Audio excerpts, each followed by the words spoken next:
fraternity, you have an umbrella body across the East African region, that there should be a way of handling that without the kind of detention, without trial that we're seeing in Uganda, arbitrary arrests that we're seeing in Tanzania. Thank you very much.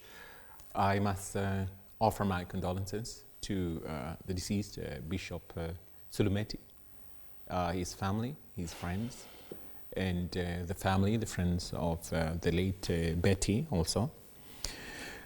It's very unfortunate that, and this is a little bit personal to Betty and her family, that she is said to have died of cancer of the blood, leukemia.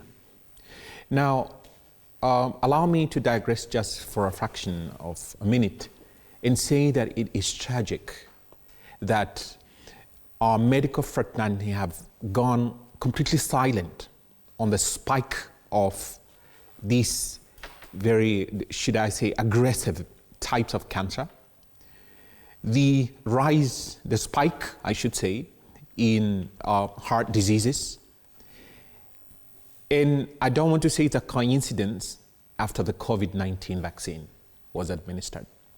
Our medical fraternity have gone silent, and this is saddling the medical schemes that we have, and it's not a surprise that we are having underfunding in the cancer department. There is a spike, but we need to question why. And I very much regret to say that it is a fraction of Africans who go to school to be brainwashed and never use their intellect and intelligence to interrogate and question facts so that they are able to live better and govern themselves in a more intelligent way. And that links with what we are discussing here. Now, if you recall, in the 2010s, 2011, there was the Arab Spring. The Arab Spring was cloaked as a fight for democracy.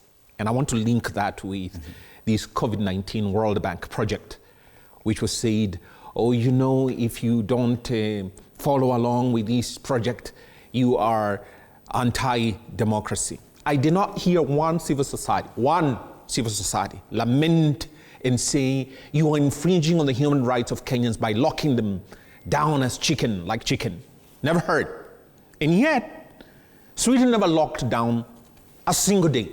Sweden never had those face masks, AKA diapers of the face. And you question and you ask, if you're speaking of human rights and you're pro-democracy, how is it that there is a barrier that comes that you erect? For some people, you're blind to it. For others, you're pro-democracy. What do I mean? There is a force, again I repeat, as I had said, that is eyeing the Tanzanian mineral resources. So what we are seeing is a regime change of some sort being engineered. And I say that Honorable Her Excellency Samia Suluhu is in the doldrums. And she's very likely to face very aggressive attacks on her because she has said that this is not possible.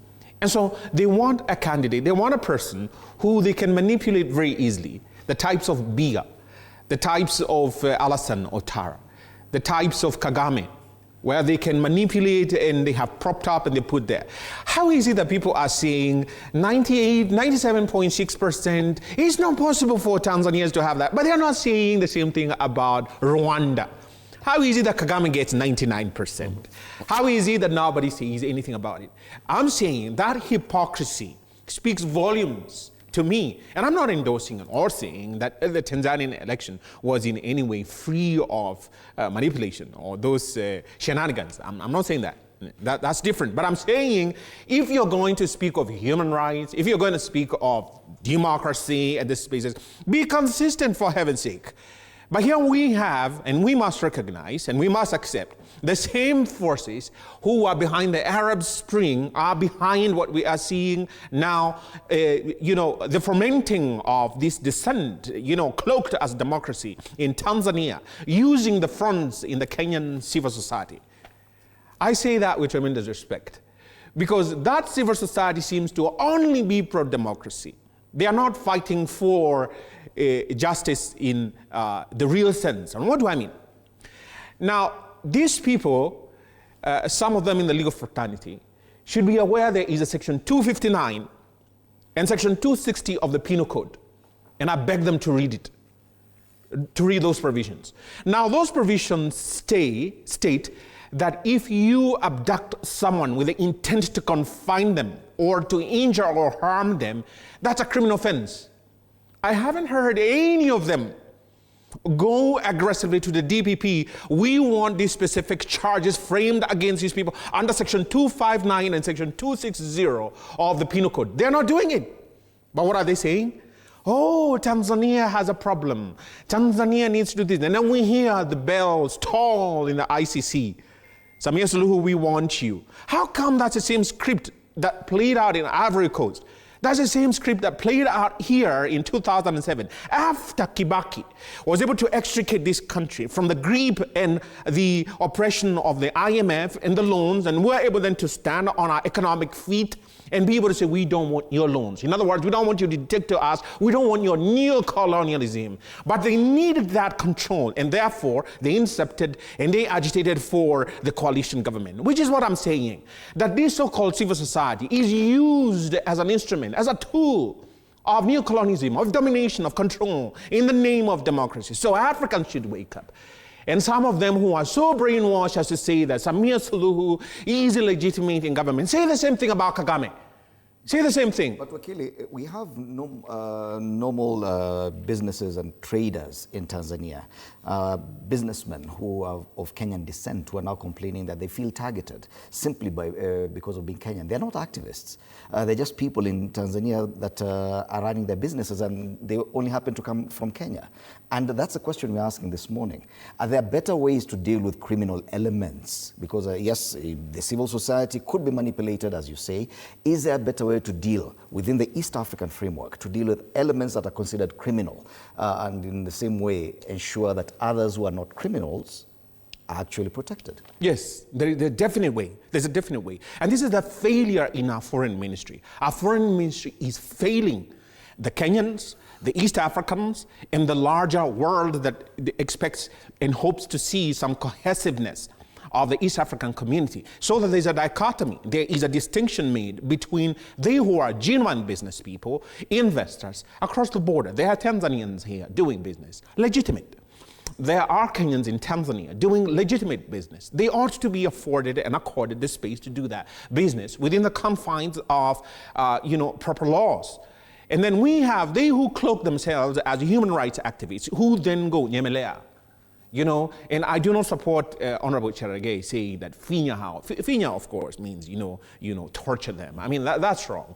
So what I'm saying that use the mechanism of the law. Use that which is able to sieve and extricate from that net, they who are legitimate. It would appear there's a gap there, and that's why I asked you this question. It would appear there's a gap there that some of these people who feel oppressed or targeted do not appear to have any route to seek legal redress. That something may happen to you, you're detained in Uganda, then you're given back to Kenya, and that's it. There's no consequence. After all, you've been returned. Same thing happening in Tanzania.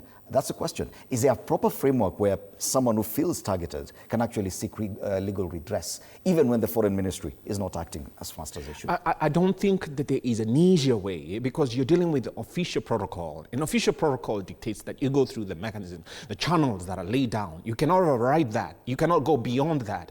And then saying that, now you walk over to the Ministry of Foreign Affairs in Tanzania and say that this is what I'm going to do. There is protocol that has to be followed. And this is the failure that I'm seeing in our ministries. And some of the people, the employees that are posted in our foreign missions, some of them, with tremendous respect to they who, serve that those missions, they are totally and completely incompetent, in the sense they don't know the number of Kenyans that are there. In Texas, for instance, I always say that we should have an embassy or a mission in Texas, because there are very many Kenyans there. And they find that they have to go to D.C., Washington, D.C. And what do you find? You find even if you go to DC, you're not getting the help that you should get. So I'm saying that our foreign missions are not serving the Kenyan people as they should. There ought to be a rethinking of the role that those missions play in terms of the diaspora. And then there's the mutual assistance. The mutual assistance is the mechanism by which that if there is any criminal in Tanzania of Kenyan descent, Kenyan origin, then the Kenyan Mutual Assistance Office is contacted, and mostly these operates from the AG's office. And the AG's office should have personnel that have the data to know that that's a genuine economic investor. And this is a cloaked, quote-unquote, human rights democracy fighter who has gone there, paid for by George Soros money, paid for by Open Society money, in order to agitate for and bring about regime change in Tanzania or Uganda. This is what happened. But I'm not advocating or endorsing in any way the abductions, the criminal offenses, or the outright, killing of innocent people, be they Tanzanians or Kenyans. But it's legitimate. Even if I was the president in Tanzania and I find that there is a spillover of Kenyans in large numbers, disproportionate to the economic investors from Kenya, I would say that there is a problem here. And I would immediately contact the Kenyan people. But even if there were all those mechanisms laid down and the protocols were there, and the Kenyan side was not acting, as in this case, I would say that, look, we have to defend ourselves. But I'm not saying that anybody should be killed or harmed. All right. Yes, what's happening within our borders and even beyond our borders with the immediate neighbors, Tanzania and Uganda.